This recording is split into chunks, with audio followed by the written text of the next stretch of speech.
안녕하세요. 30대 중반 남자입니다. 어디서 들은 적이 있는데 사람이 세상을 떠나기 전 마지막 순간 머릿속에서 살아왔던 날들이 필름처럼 빠르게 지나간대요. 어렸을 적 그 이야기를 들었을 때 그게 정말일까? 너무 궁금했지만 그 순간이 오기까지 알 수 없는 거였죠. 그리고 당연하게도 저는 살아온 날보다 살아갈 날이 더 많다고 생각했거든요. 내 인생의 파노라마, 나만의 영화를 볼 수 있는 그 순간은 아마 노인이 되어서일 거야. 어떤 장면들이 펼쳐질까? 결혼식? 아이가 태어나는 순간? 막연하게 상상을 해보았답니다. 그런데 여러분, 그 말이 진짜더라고요. 아, 이제 내가 죽는구나. 그렇게 느꼈던 순간 머릿속에 필름이 돌아가더군요. 이걸 어떻게 알았냐고요? 바로 제가 삶의 끝, 그 문턱 바로 앞에서 돌아온 사람이기 때문이죠. 롤러코스터를 타듯 오르락내리락 반전에 반전을 거듭한 저의 인생 영화에 여러분을 초대합니다. 민수야, 엄마 왔다. 우리 아들 잘 있었어? 엄마 기다렸어요. 아이고, 내 새끼. 배고프지? 엄마가 우리 민수 좋아하는 맛있는 고등어 가져왔지.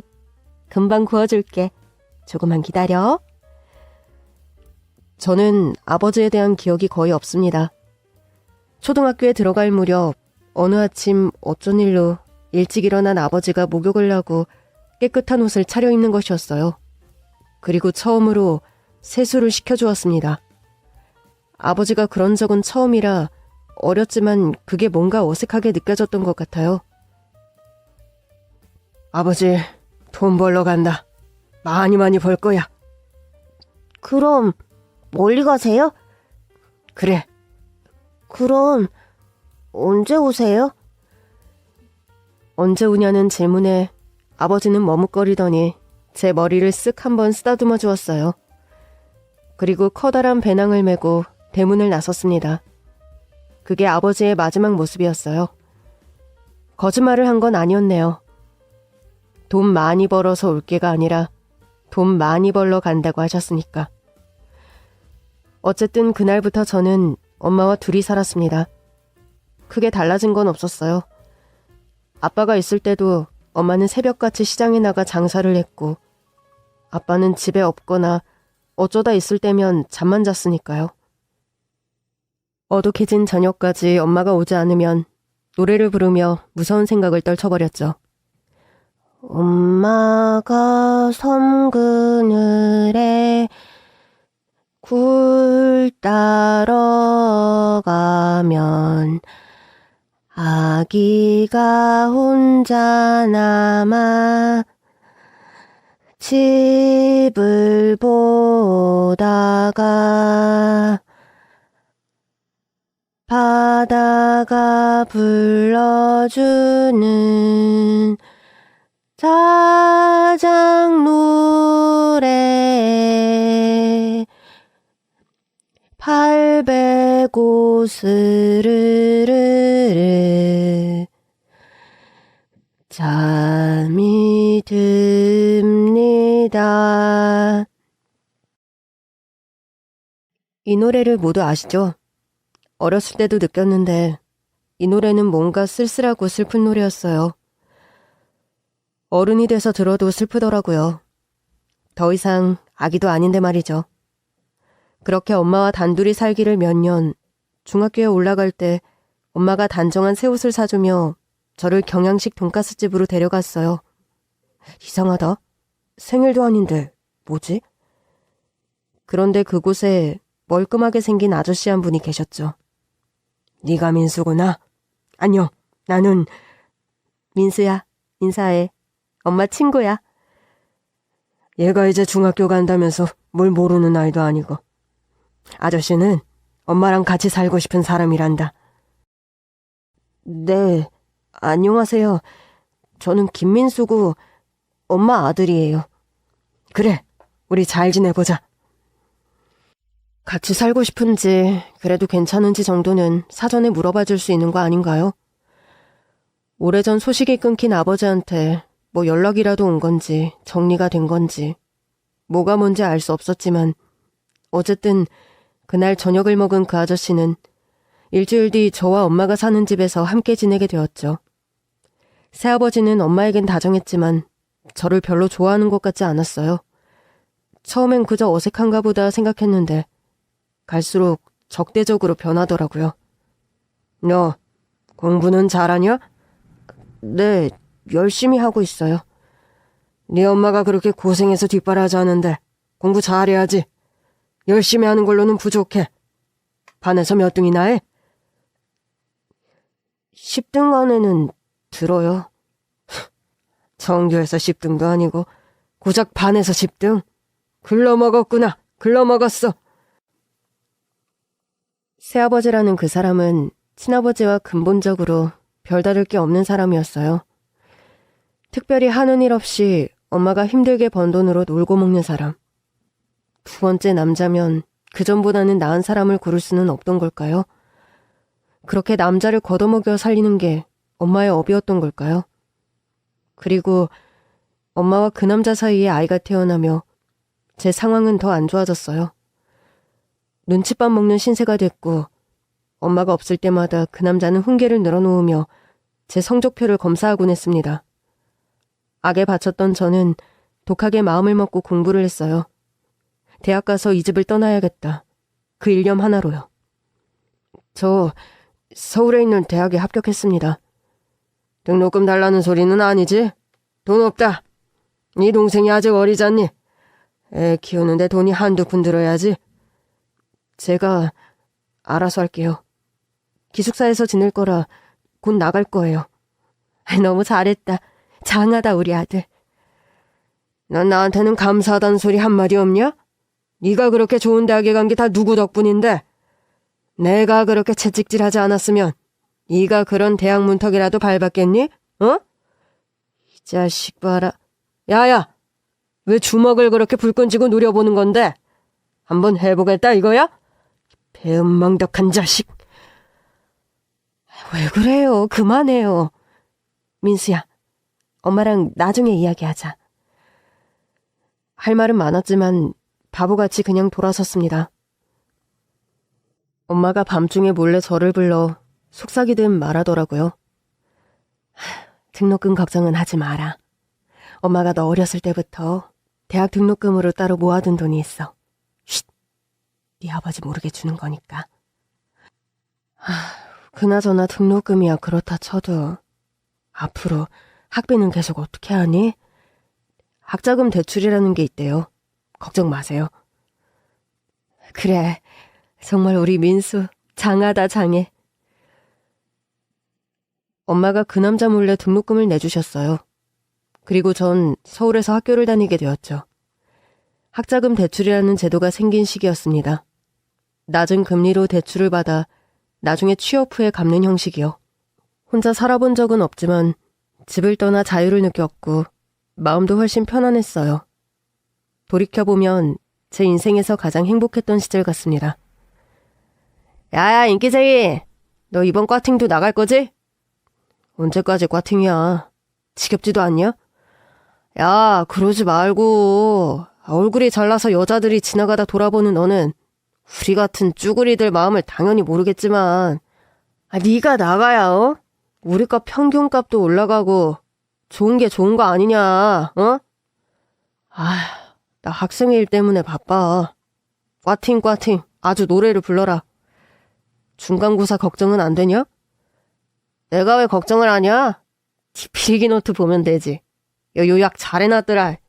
내가 일주일 학식 쏠게. 노트 좀 보여주라. 알겠어. 고맙다. 아무튼 너 참석한다고 할게. 토요일 1시에 신촌역 백화점 앞에서 보자. 대학에 가서 제일 크게 달라진 건 제 성격이었습니다. 어려서부터 말수가 적다는 이야기를 많이 들었는데 성격인 게 아니더라고요. 그저 대화가 없는 집에서 자랐고 중고등학교 시절엔 엄마가 생선 장사한다고 냄새난다며 경멸의 눈빛으로 바라보던 애들밖에 없었거든요. 그러니 자연스레 그냥 말수가 적어진 거였어요. 대학 동기들은 친근하게 다가왔고 저는 여학생들에게도 제법 인기가 있었습니다. 파팅, 미팅도 빼놓지 않고 꼭 데려갈 만큼요. 엄마, 저예요. 오랜만에 연락드려요. 별일 없죠? 그럼 엄마는 잘 지낸다. 어쩜 방학 때도 집에 한번 안 내려올 수가 있니? 밥은 잘 먹고 있지? 아픈 데는 없고? 네 여동생 말이다, 민지. 벌써 초등학교에 다닌다. 조잘조잘 말도 얼마나 잘하는지. 네, 잘 됐네요. 다른 게 아니고 저 군대 가요. 그냥 말씀은 드려야 할 것 같아서요. 군대? 아니, 언제 가니? 엄마가 훈련소까지는. 됐어요. 그냥 다녀올게요. 입대하는 날에는 대학 친구들이 함께 와주었어요. 군대에서 휴가 나왔을 때도 집에는 거의 가질 않았지만 말년 휴가 때 제발 집에 들리라는 엄마의 간곡한 부탁에 딱 한 번 들렸네요. 복학하는 거니? 네. 시간이 어쩜 이렇게 빠른지. 그래도 별탈 없이 무사히 전역을 해서 어찌나 기쁜지. 감사해요. 이제 가볼게요. 네 아버지 안 보고 가니? 아버지요? 민지도 오빠 보고 싶다고 그랬는데. 그때 어린 동생을 번쩍 안고 한박 미소를 지으며 새아버지가 들어오더라고요. 말년 휴가 나온 거냐? 네. 군대도 다녀온 녀석이. 내가 너를 아는데 뻔하다 뻔해. 눈치 빠르고 빠릿빠릿한 구석이 있어야 하는데 네 선임들이 고생 좀 했겠다. 응? 내무반 생활 잘했습니다. 물어봐 주셔서 감사해요. 이만 가볼게요. 오빠, 내 원피스 예쁘지? 아빠가 사준 거다. 그래. 건강하게 잘 지내. 밥은 먹고 가지. 아니에요. 늦기 전에 들어가 봐야 돼요. 알지? 떨어지는 낙엽도 조심해야 하는 말년이다. 사고 치지 말고 잘해라. 그때를 마지막으로 거의 집에는 가지 않은 것 같아요. 그냥 제가 없는 게 더 자연스러워 보였어요. 나만 없으면 완전한 가족. 복학 후 졸업을 했고 취업 또한 순조로웠습니다. 성적도 좋았지만 면접에는 아무래도 이미지가 크게 한몫을 하잖아요. 대기업 지원서 나온 여러 곳에서 최종 합격을 했습니다. 역시 될 놈들이네. 좋겠다. 회사를 막 아주 골라가는구나 그냥. 어디로 갈 거냐? 너 안 가는 곳에 나라도 데려갔으면 좋겠다. 너 잘하잖아. 널 알아보는 회사에서 모셔갈 거다. 힘내라. 고맙다. 위로가 되는구나 친구야. 그런 의미에서 취업턱 한번 쏘는 거야? 뭐 먹고 싶은데? 소고기. 진짜? 이야, 역시 친구 잘 두는 게 최고야. 소고기 사주면 기운내서 나도 열심히 이력서 넣고 잘 돼서 나도 취업턱 쏘고 싶다. 가자. 소고기 먹으러. 취업하고는 신입이라 정말 너무 바쁘더라고요. 하지만 업무도 능숙하게 잘 처리했던 편이었고 상사들에게 인정도 받았죠. 그리고 그 무렵 처음 연애도 하게 되었습니다. 사실 대학교에서 알고 지낸 여자 후배였어요. 복학하고부터 쭉 보던 사이였죠. 사실 그때부터 그 여자 후배가 저한테 관심이 있다는 걸 알았어요. 하지만 쉽게 다가가질 못했었죠. 야, 이세은재 얼굴도 저렇게 예쁜데 집도 잘 산대. 아빠가 어디 회사 임원이랬나? 다 가졌지, 다 가졌어. 되게 도도해 보이는데 의외로 털털하다네. 저런 여자랑 연애하는 건 어떤 기분일까? 어떤 기분이겠어? 하늘을 나는 것 같은 기분? 구름 위를 걷는 기분? 안녕하세요, 민수 선배. 아이 깜짝이야. 언제 이렇게 소리도 없이 다가와서 내 심장을 뛰게 하니? 안녕 세은아. 민수 친구 준영이야. 네, 안녕하세요, 선배. 민수 선배, 혹시 저 좀 도와주실 수 있으세요? 그래. 선배 이제 곧 졸업이잖아요. 저도 슬슬 취업 준비하려고 하는데 선배 넣는 곳마다 합격했다는 소문이 자자해요. 노하우 좀 알려주세요. 그렇게 취업 준비를 좀 도와줬고 저는 학교를 떠났죠. 제가 입사한 지 2년 정도 지났을 때 그 여자 후배도 한 기업에 합격을 했다고 연락이 왔어요. 안녕하세요, 민수 선배. 세은이에요. 저 합격했어요. 주말에 시간 되세요? 제가 밥 한번 살게요. 그 만남을 시작으로 그 여자 후배와 저는 연애를 하게 되었습니다. 회사와 회사 거리도 가까웠고 사내 연애도 아니니 마음이 편하더라고요. 그렇게 한 2년을 만났어요. 대학 다닐 때는 예쁘고 집이 부자다.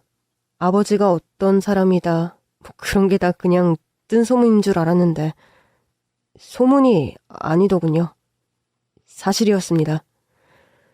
태어나서 고생이란 건 해본 적이 없고 물론 공부하고 취업하고 남들 하는 만큼 고생했겠지만 그냥 늘 다른 옵션이라는 게 있는 여자였습니다. 돈이 많고 여유가 많으니 어렸을 때부터 이거저거 해보고 싶은 건 다 해보고 이게 안 되면 저거, 저게 싫으면 이거. 그러니까 언제나 모든 문이 열려있는 삶을 살아왔던 여자였죠. 그런데 생각보다 있는 티, 잘 사는 티를 내지 않았고 소탈하게 최대한 사람들과 어울리려고 노력했던 여자였어요. 그런 점이 좋았습니다. 연애 2년차, 3년차가 되어도 한결같았고 많이 아끼고 사랑하는 사이가 되었습니다. 오빠. 오빠는 왜 나한테 그런 말 안 해?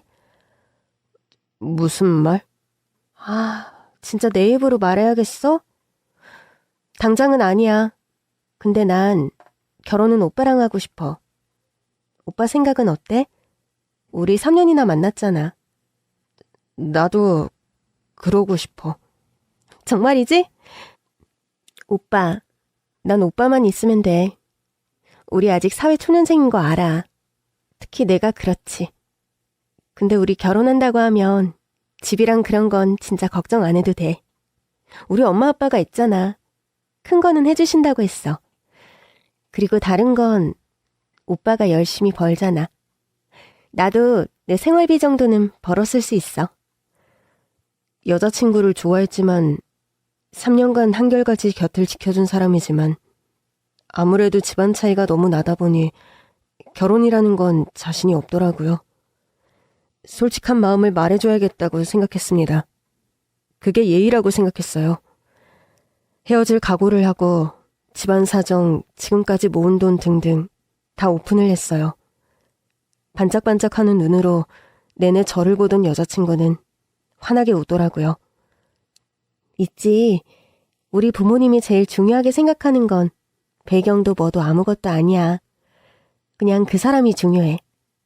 우리 아빠 기업 임원인 거 알지? 인사과에서도 오래 계셨거든. 그래서 사람을 되게 잘 봐. 그리고 난 우리 아빠가 오빠를 보면 딱 알아볼 거라고 생각해. 그리고 얼마 전에 부모님한테 오빠 이야기 했었거든. 누군지 궁금해하셔, 두 분이. 괜찮다면 인사드리러 갈래? 저를 안심시키며 믿음을 주는 여자친구의 말에 저도 마음이 바뀌었어요. 가진 것 하나 없는 집에서 이제까지 열심히 노력해서 여기까지 왔거든요. 이 노력만큼은 빛날 거다. 그런 자신도 있었습니다. 2주 뒤 여자친구의 부모님 댁에 인사를 드리러 갔습니다. 안녕하세요. 세은이랑 만나고 있는 김민수라고 합니다. 반가워요. 세은이 대학 선배라지? 예, 맞습니다. 학교 다닐 때부터 그렇게 인기가 많고 착하기로 소문났다고. 우리 세은이가 입에 침이 마르도록 칭찬하던데. 맞아요? 엄마, 뭐 그런 걸 다 말하고 그래. 과찬이십니다. 이거. 뭐 이런 걸 다 사왔어. 잘 받을게요. 고마워요. 이쪽으로 와요. 갈비찜 좋아한다면서? 입에 맞으려나 모르겠네. 식사부터 하지. 졸업하고 취직도 바로 했다면서? 책상 뺄 때까지 열심히 해야 한다는 그 회사 아닌가? 예, 맞습니다. 젊은 친구가 인물도 훤한데 참 성실하네. 자자, 식사합시다. 분위기는 화기애애했습니다. 여자친구가 제 사정에 대해서 귀띔을 한 건지 저희 집에 대해서는 일절 질문이 없으셨어요. 그냥 사람 성실한 게 최고다. 세은이가 눈이 높아서 어떤 사람인가 궁금했는데 반할 만하다. 흡족하다. 그런 말씀들을 해주셨어요. 이렇게 좋으신 분들인데 자격지심인지 집안 재력 차이를 생각해 선뜻 용기 내지 못한 제가 부끄럽더라고요. 처음 봤는데도 참 즐겁고 편안한 시간이었어요. 조심히 가고 다음에 또 봐요. 네, 어머님. 음식 맛있게 잘 먹었습니다. 아버님, 오늘 좋은 말씀 너무 감사합니다. 그래, 잘 가고 다음에 또 보자고. 여자친구는 대문까지 저를 배웅 나왔죠. 괜찮았어? 불편하진 않았고? 그럼 너무 좋으신 분들이다. 덕분에 너무 좋은 시간 보냈어. 나 처음이야. 부모님께 남자친구 소개시켜드린 거. 딱 보니 우리 아빠가 마음에 들어하는 눈치인데. 역시 내 남자친구야. 고마워. 이제 갈게. 들어가 봐. 택시 타고 가는 거야? 그러지 뭐. 큰 길 나가면 바로 잡힐 것 같더라. 알겠어. 조심히 가고 도착하면 연락해요. 갈게. 콧노래를 흥얼거리며 택시를 타러 갔습니다. 멀게 어렴풋이 상상만 하던 결혼. 인사도 드렸겠다. 천천히 하나하나 준비해야겠다. 이런 생각을 하고 있었죠. 횡단보도에 서서 건너편 줄 서 있는 택시를 보고 있을 때였습니다. 옆에 서서 신호를 기다리던 할머니께서 물어보시더라고요. 총각, 말 좀 물을게요. 네. 자양동 쪽으로 가려는데 택시를 여기서 타야 하나, 건너서 타야 하나? 자양동이면 건너서 타셔야 합니다. 저도 건너서 타려고요. 먼저 타세요. 고마워요. 총각이 참 친절하네. 그때였어요. 사람들이 다급하게 하는 소리가 들리더니 순간 자동차 전조등 빛이 번쩍하더라고요. 옆을 보니 승용차 한 대가 이쪽을 향해 달려오고 있었습니다. 그 순간 정말 느린 정지화면처럼 차가 옆에 있던 할머니를 향해 오는 게 보이더라고요. 생각할 틈도 없이 몸을 날렸습니다. 할머니를 세게 밀쳤어요.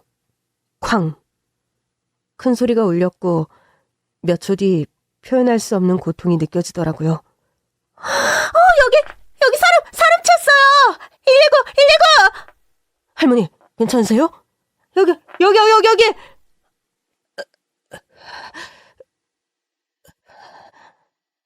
간신히 눈을 떴습니다. 정확한 상황은 모르겠지만 제 몸이 벽과 차 사이에 끼어 있었습니다. 몸을 움직이려 했지만 꼼짝도 하지 않더라고요. 운전사! 아저씨, 차 빼요!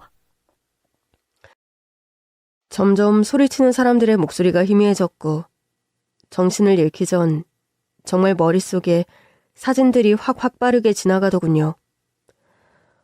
어린 시절 방 안에 엎드려 엄마를 기다리던 제 모습, 고등학교 입학식 때 모습, 뭔가 소리를 치는 아저씨, 새아버지의 모습, 대학에서 세은이를 처음 만났던 순간, 취업할 때 면접. 그런 장면들이 빠르게 스쳐 지나가다 곧 눈앞이 깜깜해지는 걸 느꼈고 저는 그대로 정신을 잃었습니다. 민수야, 엄마야, 정신이 들어? 민수야, 어떡해. 엄마, 여기가 어디예요? 민수야, 깨어났구나. 선생님, 여기요. 환자 깨어났어요. 민수야, 엄마 보여? 여기 병원이야. 내가 왜... 사고 났었죠. 기억이 나요. 아프니? 무리해서 말하지 마. 너 진짜 죽다 살아났어. 병원에서 전화 받고 엄마 얼마나 놀랐는지 아니? 눈물 콧물 범벅이 된 엄마의 얼굴을 지그시 바라보았죠. 다리에 깁스, 갈비뼈 쪽에 통증이 약하게 느껴졌습니다. 팔에 꽂힌 링거를 보니 진통제를 투여하고 있는 것 같았습니다. 엄마, 나 어디를 다친 거예요? 얼마나, 엄마 회사는, 나 회사에 연락해야 하는데. 아이고, 이놈아! 지금 회사 걱정을 할 때야? 잠시 뒤 의사 선생님이 오시더라고요. 잠시 머뭇거리며 엄마와 저를 번갈아 보던 의사가 말했습니다. 갈비뼈 3대가 부러졌어요. 다리도 골절이고요. 천만 다행으로 부러진 뼈가 주요 장기를 피해갔네요. 몇 달 치료 받으셔야 합니다. 특히 얼굴 쪽은 화상 치료를 해야 해서 좀 오래 걸릴 겁니다. 화상 치료요? 엄마, 거울 좀 주세요. 거울. 엄마는 안 된다며 고개를 저었지만 저는 제 모습을 보고 싶었습니다. 왼뺨과 오른뺨에 거즈를 붙이고 있었는데 누런 고름이 흐르고 있더라고요. 왼쪽은 타박상이지만 거의 뼈가 보일 만큼 찢어졌습니다. 오른쪽은 차에 닿아 있던 곳인데 그쪽에 화상을 입었습니다. 환자분, 우선은 치료 잘 받으셔야 해요. 네, 선생님. 치료 잘 받으면 회복되겠죠? 얼굴 쪽도 수술할 수 있잖아요. 네. 우선 상처가 아문 뒤에 치료 방안 계속 논의하시죠. 엄마, 내 휴대폰 좀 주세요. 전화를 확인해보니 회사 여자친구에게 부재중 전화가 와 있더라고요. 특히 여자친구한테는 10통이 넘게 와 있었죠. 뭐라고 답을 해야 할까? 머릿속에 떠오르는 내용이 없더라고요. 여기서 계속 치료를 받으면 민수야, 엄마가 일도 그렇고 너를 돌볼 수가 없어. 집 근처 지역병원으로 옮기는 거 어떠니? 치료가 길어질 것 같아. 사고 소식을 듣고 급히 달려온 것은 엄마. 골절된 곳은 다 깁스 보호대를 쳤고 얼굴은 계속 화상 치료를 해야 했어요. 보호자가 필요한 상황이었죠. 달리 방법이 없었습니다. 의사와 상의한 끝에 병원을 옮기기로 했어요. 구급차를 타고 본가 근처 병원에 입원하고 다음 날 병간호를 하러 온 엄마 뒤로 그 남자가 따라 들어오더라고요.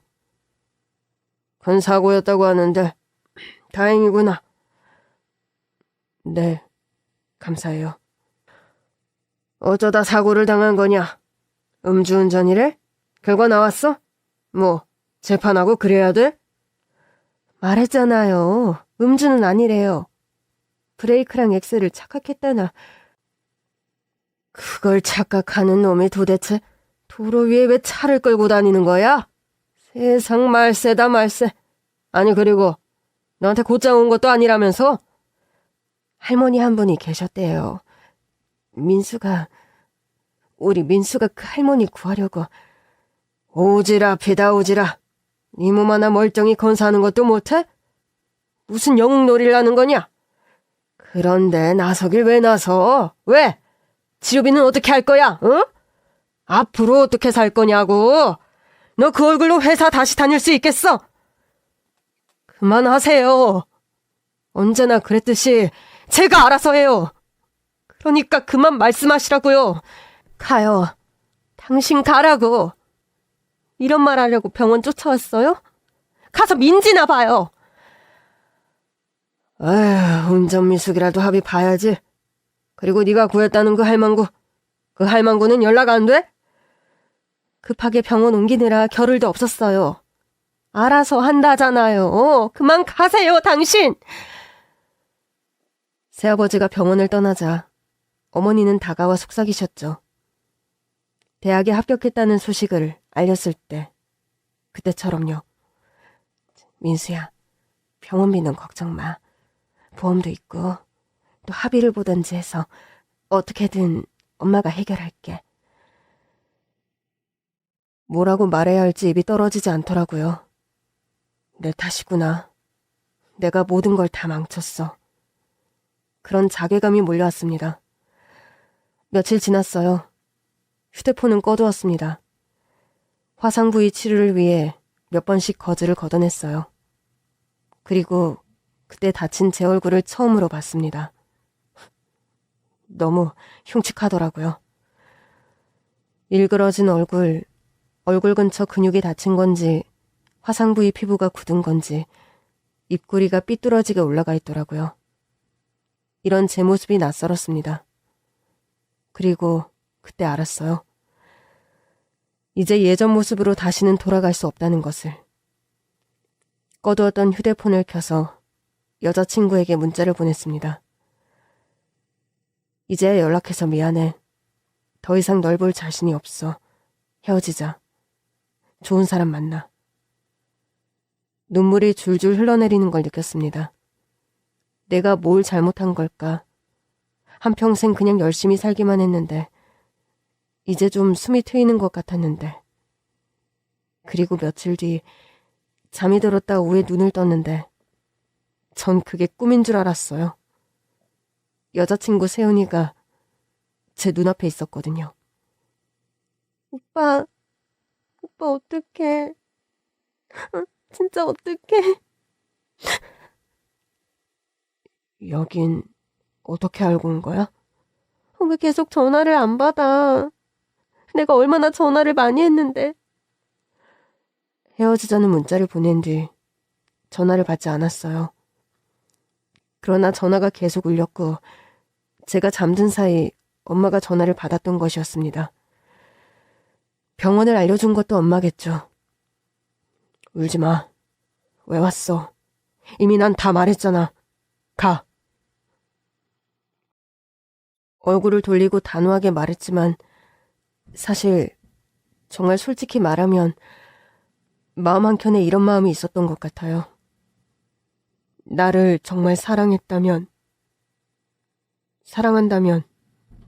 달라진 내 모습도 사랑해줄 수 있을까?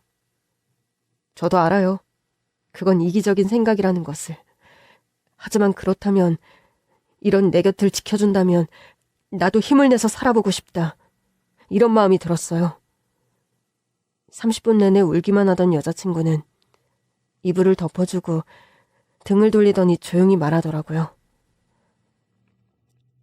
미안해. 진짜 미안해. 나는 골절이라고만 알고 있었거든. 이렇게까지 다친 줄 몰랐어. 나 솔직히 자신 없어. 나도 알아. 달라진 건 얼굴뿐이라는 거. 착한 마음과 따뜻한 성격은 그대로라는 거. 근데 낯설어. 내가 알던 오빠가 아닌 것 같아. 이럴 때 떠나서 미안해. 오빠 말대로 오지 말 걸 그랬나 봐. 상처 줘서 미안해. 잘 회복하길 바랄게. 나 용서하지 마. 갈게. 그게 우리의 마지막이었습니다.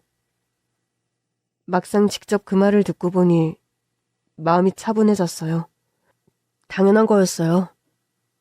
나도 낯선 내 모습인데 이런 모습의 나를 예전처럼 사랑해달라고 바라기엔 너무 이기적인 것이었으니까요. 이렇게 될 것을 알았는데 그래서 그냥 헤어지자고 한 건데 전화를 받아 병원을 알려준 엄마가 원망스럽더군요. 그 아가씨 갔니? 서울서 멀리서 온 것 같던데 금방 갔구나. 네. 갔어요. 그리고 다시 안 올 거예요. 불쌍한 내 아들. 착하고 성실하게만 살아온 너한테 왜 이런 일이? 엄마, 그만 우세요. 엄마 우는 거 보기 힘들어요. 저도 앞으로 우는 일 없을 거예요. 전 그 말을 지켰습니다. 그날 이후 거울을 볼 때도 새아버지라는 사람이 찾아와 모진 소리를 할 때도 저는 울지 않았어요. 몸을 회복하는 데는 1년이 넘게 걸렸습니다. 화상치료는 통원으로 받아도 될 만큼요.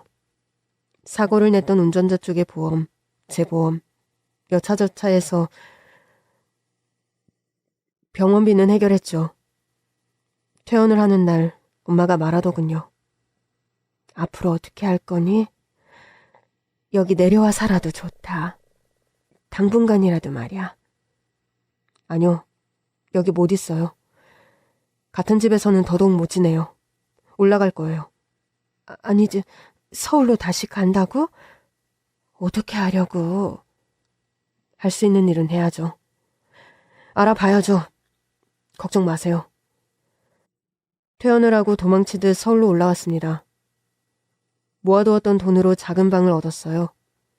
전에 다니던 회사에서는 퇴사를 했죠. 처음엔 그런 생각이 들었습니다. 다시 도전하면 된다. 할 수 있다는 생각이요. 이력서에 전에 일하던 회사에서의 경력사항을 기록했습니다. 요즘에는 블라인드 면접이다 해서 이력서에 사진을 안 붙이는 경우도 있던데 당시에는 그런 곳이 별로 없었어요. 어쩔 수 없이 사진을 다시 찍어야 했죠. 절대 사진으로 남기고 싶지 않은 모습을. 이력서에 붙인 사진 때문인지는 몰라도 단 한 곳에서도 연락이 오지 않았습니다. 참 허탈하더라고요. 예전에 서류 넣은 것마다 1차 통과를 했고 최종 합격도 몇 군데나 돼서 그 당시 불합격이라는 세 글자가 이토록 사람을 절망으로 밀어넣는지 몰랐어요. 그땐 정말 몰랐습니다. 눈을 낮춰야겠다는 생각이 들었어요. 대기업은 아니지만 중소기업 중 간혹 이력서에 사진을 안 붙이는 곳도 있었고 그런 회사에 지원을 했습니다. 경력사항만 적어 넣으니 연락이 오더라고요. 양복을 새로 사서 입고 면접을 보러 갔습니다. 안녕하십니까. 지원번호 193번입니다. 인사할 때 쳐다보지도 않고 고개만 숙이고 있던 면접관. 앉으라는 손짓을 하더라고요. 대기업에서 회사 생활을 시작하셨네요. 이직에 하는 신입으로 지원하는 이유가 뭐예요? 그 질문을 하며 고개를 든 면접관은 제 얼굴을 보고 흠칫 놀라는 것 같았습니다. 얼굴이 무슨 일이 있었나요? 네, 사고를 당했습니다. 교통사고요. 다행히 잘 회복했고 다시 일을 하고자 이렇게 지원을 하게 됐습니다. 큰 사고였나 보네요. 안타깝군요. 감사합니다. 큰 사고였습니다. 사고 이후 얼굴은 예전과 달라졌지만 머리는 다치지 않았습니다. 전에 회사에서 쌓은 경험을 바탕으로 역량을 발휘할 기회를 얻고 싶습니다. 네. 근데 저희 회사가 그게 영업을 해야 하는 경우가 있어서 저는 영업 파트에 지원한 게 아닌데요. 그렇죠. 물론 그런데 영업은 둘째 쳐도 고객사를 응대해야 하는 경우가 있을 수 있잖아요. 프로젝트 따와야 하는 상황에서 프레젠테이션도 있을 거고 아무래도 좀 영향이 있을 것 같네요. 네, 그렇군요. 알겠습니다. 네, 이만 가보셔도 됩니다. 용기를 내시고. 감사합니다. 다시 회사에 다니고자 했던 게 너무 큰 욕심이었을까요? 그 이후 몇 차례 더 면접을 봤지만 저를 원하는 곳은 없었습니다. 사고 이후 한동안 차를 보는 게 무서웠어요. 인도를 걷다가 크락션 소리만 나도 흠칫하며 차도를 보게 되었으니까요. 하지만 언제까지 다 피해 다닐 수는 없는 거였습니다. 평생에 한 번에 있을까 말까 한 일을 겪었는데 설마 또 차 사고가 날까. 이런 확률을 따지는 것도 의미가 없었지만요. 계속되는 실패, 다시 예전으로 돌아가는 것 같았어요. 유년기 청소년 시절 늘 다른 사람들의 눈치를 보며 움츠러들었던 그 시절로요. 그렇게 새 직장을 알아보고 하는 사이 모아둔 돈도 떨어져가고 이제는 정말 일을 해야 할 것 같았습니다. 어느 날 정처 없이 거리를 떠돌다 버스 정류장에서 제일 먼저 도착하는 버스에 올라탔습니다. 창가에 앉아 까만 밤을 배경으로 일렁거리며 흔들리는 불빛들을 보고 있었어요. 시간이 얼마나 지났을까요? 버스가 멈추더라고요. 손님, 종점입니다. 내리셔야 해요. 네. 둘러보니 버스 안에 저밖에 없더라고요. 집이 이쪽이세요? 이 차는 회차도 안 합니다. 오늘 운행 끝이에요. 저 기사님. 네? 저도 할 수 있을까요? 뭘요? 버스 기사요. 여기 공지문이 있네요. 버스 기사 모집 공고문이요. 기사 하시게요? 그럼요. 지워서 놓고 연락 오면 면접 보시면 되죠. 저 면허는요? 일종 대형 아니죠. 일종 보통도 됩니다. 버스 운전 자격시험을 먼저 보셔야 합니다. 말씀해 주셔서 감사합니다. 띠. 문 열리는 소리가 들렸어요. 앞문으로 내리실래요? 네, 감사합니다. 버스 앞으로 천천히 걸어갔죠. 운전석 옆을 지나자 버스 기사님이 말하더라고요. 옆에서 보니 어때요? 핸들도 그렇고 생각보다 크죠? 그렇네요. 그때서야 버스 기사님은 제 얼굴을 본 것 같았어요. 제가 몇 년 전 사고를 당했습니다. 얼굴이 이렇게 되었어요. 이게 버스 기사 하는데 혹시 문제가 될까요? 저 그러지는 않을 것 같은데요. 버스 운전 자격시험 먼저 통과하시고 저희 회사에 지원해 보시죠. 이력서도 있고 자기소개서도 내야 한답니다. 네, 친절하게 알려주셔서 감사합니다. 문제가 되지 않을 것 같다. 이 말이 그 당시에 희망으로 느껴졌습니다. 바로 문제집을 사서 공부를 했고 버스 운전 자격시험을 통과했습니다. 그리고 그날 탔던 버스 운전기사를 모집한다던 그 운수회사에 지원을 했습니다. 이력서, 자기소개서를 살펴보았죠. 그런데 자기소개서에 특이한 질문이 있더라고요. 내 인생을 변화시킨 사건은? 이 질문을 곱씹으며 고민을 했습니다. 인생에 여러 사건이 있었지만 사고 이전과 이후의 삶이 완전히 달라졌기에 그 질문에 대한 저의 답은 명확했습니다. 최대한 솔직하게 적었습니다. 그날 있었던 일을요. 횡단보도에 서서 대화를 나누던 할머니, 그리고 차가 인도로 돌진하는 순간 몸을 날려 할머니를 밀쳐내고 차와 벽 사이에 끼인 것. 이것으로 제 인생이 어떻게 변화했을까요? 진심으로 삶을 되돌아보게 되었어요. 당연하게 여겨졌던 것들이 실은 당연하지 않다는 것. 달라진 내 모습을 받아들이고 이 또한 나라는 것. 제가 느낀 것을 솔직하게 적어냈습니다. 그리고 며칠 뒤 버스 회사에서 연락이 왔습니다. 면접을 보러 오라는 연락이요. 자기소개서에 모든 걸 털어놓은 덕분인지 홀가분한 마음으로 면접을 보러 갔습니다. 대기실에는 여러 지원자들이 앉아있더군요. 그때였습니다. 14번 김민수 씨? 네. 김민수 씨는 저를 따라오세요. 네? 네. 대기실을 나서 긴 복도 끝을 향해 걷는 직원을 따라 걸어갔어요. 저 어디로 가는 건지. 면접실은 여기가 아닌 것 같은데요. 김민수 씨는 화장실로 가시죠. 화장실이요? 직원이 두꺼운 나무문 앞에서 똑똑 노크를 했습니다. 회장님실의 문을 열자 60대 정도로 보이는 회장님이 다가와서 갑자기 저를 와락 끌어안는 것이었어요. 갑자기 왜... 자네였구만. 자네였어. 고맙네. 자네는 은인이야. 우리 어머니의 생명의 은인이라는 말일세. 제가요? 내가 진작 먼저 찾지 못해서 미안하네. 그치만 찾고 있었다네. 정말이야. 어디 얼굴 좀 보게나.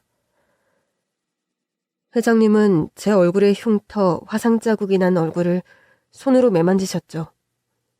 이게 어떻게 된 일일까요? 김 실장, 여기 차 좀 내오게나. 자네 여기 앉게.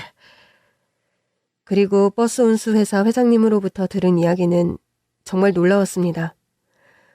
몇 년 전 있던 사고, 그 교통사고, 자양동 방면으로 택시를 타겠다는 그 할머니, 사고 순간 제가 밀쳐낸 그 할머니가 회장님의 어머니라는 것이었어요. 그날 일을 잊을 수가 없네. 원래는 어머님을 모시러 갔어야 했는데 택시를 타고 오시겠다고 했지. 여기로 회사로 나한테 오시는 길이었다네. 맞아요. 자양동 쪽으로 가려면 택시를 어디에서 타야 하냐고 물어보셨어요. 그러고 보니 여기가 자양동이네요.